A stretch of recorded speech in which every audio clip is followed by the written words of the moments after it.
2024లో June 1వ తేదీన హనుమంతుని జయంతి రాబోతుంది. ఈ రోజున ఏ రంగు బట్టలను వేసుకుంటే అదృష్టం కలిసి వచ్చి ఎలా ఐశ్వర్యవంతులు అవుతారో ఈరోజు మనం ఈ వీడియోలో తెలుసుకుందాము. హనుమంతుడు అంజనాదేవి కేసరి యొక్క పుత్రుడు. ఈ సంవత్సరం వైశాఖ బహుళ దశమి రోజున హనుమాన్ జయంతి ఎంతో ఘనంగా జరుపుకుంటూ ఉంటారు. హనుమాన్ జయంతి రోజున ఏ రంగు చీరను కట్టుకోవటం వలన ఎలా అదృష్టవంతులు అవుతారో తెలుసుకునే ముందు హనుమ తోకకు గంట ఎందుకు ఉంటుంది, అసలు ఆ గంట ఎలా వచ్చిందో తెలిపే కథను విందాం. తండ్రి ఆజ్ఞ మేరకు వనవాసం వెళ్ళిన శ్రీరామచంద్రుడు అక్కడ సీతా అపహరణ జరిగిన విషయం మనకు తెలిసిందే.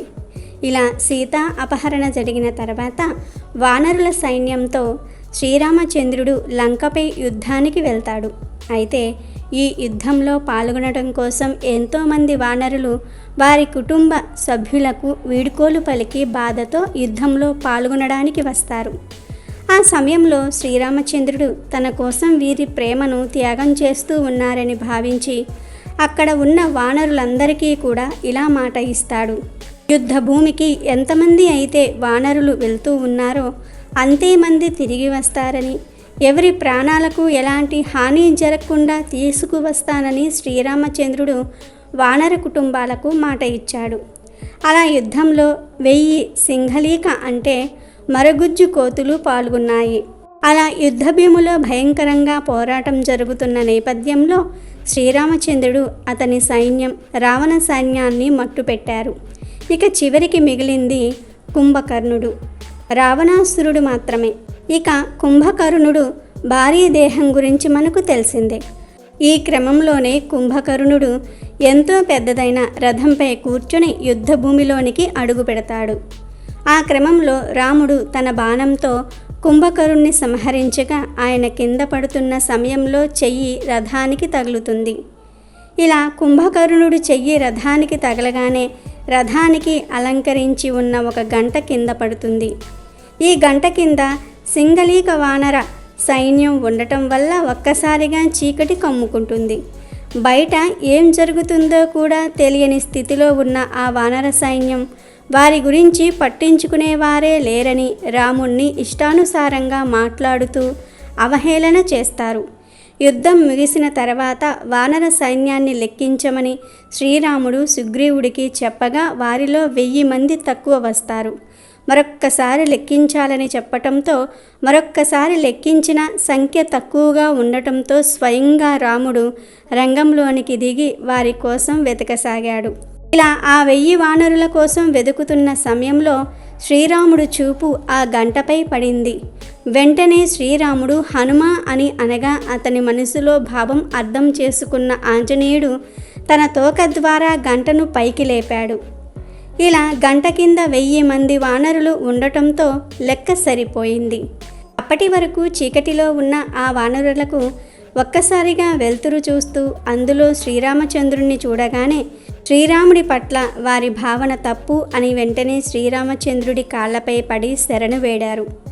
వారిని ఆశీర్వదించిన రామచంద్రుడు ఇప్పట్నుంచి ఆంజనేయ స్వామి తోక వెనుక భాగాన గంట ఉన్న రూపంలో ఆంజనేయును ఎవరైతే పూజిస్తారో వారిపై నా అనుగ్రహం నా కృప రెండింతలు ఉంటాయని తెలిపారు.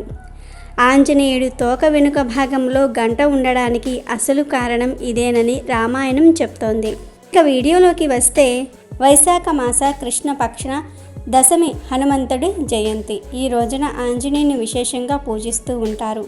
అంతేకాకుండా చాలా దేవాలయాల్లో హనుమంతుని జయంతి సందర్భంగా శ్రీ సువర్చల ఆంజనేయ స్వామి కళ్యాణాన్ని వైభవంగా నిర్వహిస్తూ ఉంటారు.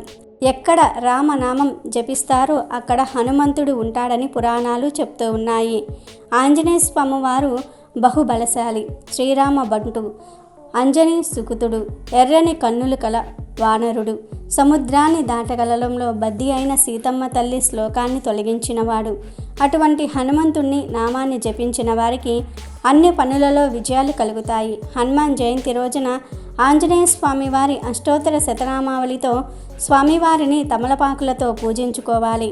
హనుమాన్ చాలీసాను పారాయణం చేసుకొని అరటి పండ్లను, మామిడి పండ్లను నైవేద్యంగా సమర్పించుకోవాలి. ఇలా చేయటం వలన అనారోగ్య సమస్యలు తొలగిపోవటమే కాకుండా మీరు చేసే పనులలో విజయాలు కలుగుతూ ఉంటాయని, మీరు ధనవంతులు అవుతారని, హనుమంతుడికి పూజించటం వలన శని బాధలు కూడా తొలగిపోతాయని వేద పండితులు చెప్తూ ఉన్నారు. హనుమాన్ జయంతి రోజున నారింజ రంగు అంటే ఆరెంజ్ కలర్ చీరను ధరించటం వలన మీకు అదృష్టం కలిసి వచ్చి ధనవంతులు అవుతారు. ఎందుకంటే ఆంజనేయుడికి సింధూరం అంటే చాలా ఇష్టం కాబట్టి సింధూరం కలర్లో ఉన్నటువంటి ఆరెంజ్ రంగు కలర్ను హనుమాన్ జయంతి రోజున ధరించటం వలన మీకు హనుమంతుని ఆశీస్సులు లభిస్తాయి. ఆరెంజ్ కలర్ రంగు చీరలు కానీ దుస్తులు కానీ లేనివారు పచ్చటి రంగులో ఉండేటువంటి వస్త్రాలను కూడా ధరించవచ్చునని పండితులు చెప్తూ ఉన్నారు. దీనితో మీకు అష్టైశ్వర్యాలు, భోగభాగ్యాలు కలిసి వచ్చి కుటుంబంతో ఆనందంగా జీవిస్తారు. ఆంజనేయ స్వామి పూజల్లో అత్యంత ముఖ్యమైనది తమలపాకు. తమలపాకు లేనిదే ఆంజనేయ స్వామి వారి పూజ పరిపూర్ణం కాదు. ఒకసారి సీతమ్మ తల్లి అందించే తమలపాకుల చిలకలను సేవిస్తున్న శ్రీరాముని వద్దకు ఆంజనేయ స్వామి వారు వెళ్తారు. శ్రీరాముని నోరు ఎర్రగా ఉండటంతో హనుమ రామునితో, స్వామి ఏమి తింటున్నారు, మీ నోరు అంత ఎర్రగా ఎలా అయ్యింది అని అడుగుతాడు. అప్పుడు శ్రీరాముడు, హనుమ, తమలపాకులు తింటే నోరు ఎర్రగా అవుతుంది, అంతేకాదు ఆరోగ్యానికి కూడా చాలా మంచిది అని చెప్పగానే ఆంజనేయుడు వెంటనే అక్కడి నుండి వెళ్ళిపోయి ఒళ్ళంతా తమలపాకులు కట్టుకుని గంతులు వేసుకుంటూ ఆనందంగా రాముడి దగ్గరికి వస్తాడు. ఆ కారణం వలనే హనుమ ఎక్కువగా తమలపాకు తోటల్లో, అరటి తోటల్లో విహరిస్తూ ఉంటాడు. ఆంజనేయ స్వామి రుద్ర సంభూతుడు. తమలపాకులు శాంతినిస్తాయి. తమలపాకులతో స్వామిని పూజించటం వలన మనకు కూడా శాంతి, సుఖం లభిస్తాయి. తమలపాకులతో హనుమాన్ జయంతి రోజు స్వామివారిని పూజిస్తే రోగాలు దూరమవుతాయి, మంత్ర సంబంధమైన పీడలు తొలగిపోతాయి, సంసారంలో సుఖం లభిస్తుంది. ఇక ఈ హనుమాన్ జయంతి రోజు ప్రతి ఒక్కరూ కూడా ఆంజనేయ స్వామి వారి ఫోటో ముందు 2 తమలపాకులు ఉంచి స్వామివారిని భక్తి కొలది పూజించి దీపాన్ని వెలిగించి తర్వాత తారక మంత్రాన్ని జపించాలి. అంటే శ్రీరామ రామ రామేతి రమే రామే మనోరమే సహస్రనామ తత్తుల్యం రామనామ వరాననే ఈ మంత్రాన్ని భక్తిగా 3 సార్లు జపించండి. శక్తి కొలది పూజ చేసుకోండి. పూజ పూర్తయిపోయిన తర్వాత ఆ 2 తమలపాకులను ప్రసాదంగా స్వీకరించి ఆ ఆకులతో ఒక్క పెట్టుకుని తినాలి. లేదు మాకు తాంబూలం నచ్చదు, మేము తినము అనేవారు ఆ తమలపాకులలో కొంచెం తేనె కలిపి అయినా సరే తినాలి. ఇలా ఎవరైతే ఈరోజు తమలపాకులను తింటారో వారి ఒంట్లోని దరిద్రం గంటలో పోతుంది. వారి శరీరానికి నూతన శక్తి వస్తుంది, చక్కని ఆరోగ్యం కలుగుతుంది, ఆయుష్ కూడా పెరుగుతుంది. భూత, ప్రేత, పిశాచ బాధలు బాధించవు. ఒంట్లో ఉన్న చెడు శక్తులన్నీ కూడా పోతాయి. కనుక అందరూ కూడా హనుమాన్ జయంతి రోజు తమలపాకులను ఆంజనేయ స్వామి ఫోటో ముందు ఉంచి ఆ తర్వాత ప్రసాదంగా స్వీకరించి తినండి. శుభ ఫలితాలను పొందండి.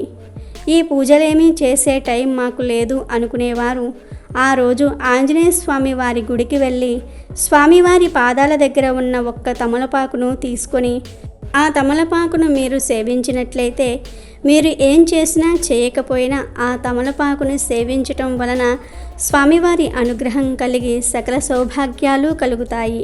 హనుమాన్ జయంతి రోజు అరటి చెట్టును తాకితే చాలు మీ జన్మ ధన్యమైపోతుంది.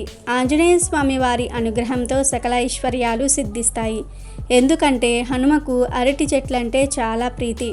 ఆంజనేయ స్వామి వారు ఎప్పుడూ అరటి తోటల్లో సంచరిస్తూ ఉంటారని శాస్త్రాలు చెప్తూ ఉన్నాయి. కాబట్టి హనుమాన్ జయంతి రోజు దగ్గరలో ఉన్న అరటి తోట దగ్గరకు కానీ అరటి చెట్టు దగ్గరకు కానీ వెళ్ళి ముందు అరటి చెట్టుకు నమస్కారం చేసుకోండి. తర్వాత ఆ అరటి చెట్టు చుట్టూ 21 ప్రదక్షిణలు చేసి అరటి చెట్టును 11 సార్లు తాకండి. అలా తాకేటప్పుడు ఓం ఆంజనేయాయ నమః అనే మంత్రాన్ని పఠిస్తూ టచ్ చేయండి. తర్వాత ఆ అరటి చెట్టు దగ్గరలో కాసేపు కూర్చోండి. అంటే ఒక 2 నిమిషాలు కూర్చుని తర్వాత ఇంటికి వెళ్ళిపోండి. అలాగే ఈరోజు మీకు ఎక్కడ కోతులు కనిపించినా అరటి పండ్లను ఆహారంగా పెట్టండి. హనుమాన్ జయంతి రోజు ఇలా ఈ చెట్టును తాకితే చాలు మీకు ఉన్న కష్టాలు, దరిద్రాలు పోతాయి. తరతరాలకు తరగని ఐశ్వర్యం వస్తుంది. ఆంజనేయ స్వామి వారి అనుగ్రహం కూడా లభిస్తుంది. అరటి చెట్టులోని ప్రతి భాగం ఏదో విధంగా మానవుడికి ఉపయోగపడేదే. అరటి చెట్టును శుభకార్యాల సమయంలో ద్వారాలకు కడతారు. ఇక ప్రసాద వితరణకు ఈ ఆకులను ఉపయోగిస్తూ ఉంటారు. కొన్ని చోట్ల భోజనాలకు కూడా అరటి ఆకులను ఉపయోగిస్తారు. కొన్ని ప్రాంతాల్లో కదిలీ వ్రతం పేరుతో అరటి చెట్టుకు పూజ చేస్తారు. అరటి పండును మించి ఆరోగ్యం కలిగించే పండు మరి ఒకటి లేదు. అరటి పువ్వుతో కూడా మనకు అనేక రకాల లాభాలు ఉన్నట్లుగా వైద్య నిపుణులు చెప్తూ ఉన్నారు. అరటి పండు ద్వారా లభించినట్టే మనకు ఎన్నో పోషకాలు అరటి పువ్వు ద్వారా కూడా లభిస్తాయి. కానీ అరటి పువ్వును నేరుగా కాకుండా కూర వండుకొని తినాలి. దీంతో రుచికి రుచి, పోషకాలకు పోషకాలు కూడా లభిస్తాయి. కొంతమంది తెలియని తనంతో అరటి చెట్టును గొడ్రాలిగా భావించి చూస్తూ ఉంటారు. పెళ్ళి అయ్యి భార్య చనిపోయినా, 2 సార్లు పెళ్ళి అయ్యి విడిపోయినా లేక చనిపోయినా అతనికి 3వసారి అరటి చెట్టుకు ఇచ్చి పెళ్లి చేస్తారు. ఎందుకంటే ఇలా చేస్తే అతని జాతకంలో ఉన్న మహాదోషాలన్నీ కూడా అరటి చెట్టు తొలగించి అతని జీవితం చక్కదిద్దుతుందని ఇలా కళ్యాణం జరిపిస్తారు. దోషాలు పోవడానికే ఇలా అరటి చెట్టుకు పెళ్లి చేస్తారు కానీ అరటి చెట్టు గొడ్రాలు కాదు. కొన్ని విశిష్టతలు కలిగిన అరటి చెట్టును Thank you for watching our video. Please do subscribe and like the video.